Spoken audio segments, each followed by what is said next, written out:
Yeah, just things I've learned from last year. I worked on it a bit during the summer. I worked on my eyes with visual acuity training, and that seems to be paying off a little bit. One of my bigger issues that I wanted to address in the summer was puck tracking, and that's how well your eyes come together or how well they converge. So over the summer, I worked on eye convergence a lot with a eye doctor down in Boston. So I'm seeing a lot of good results from that.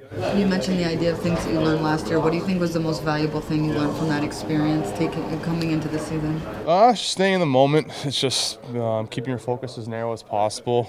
Yesterday doesn't matter. Tomorrow doesn't matter. The only thing that matters right now is right now. So, doing your process, which is your daily routine, and perfecting it, and every little thing matters. So that's basically what I'm trying to do.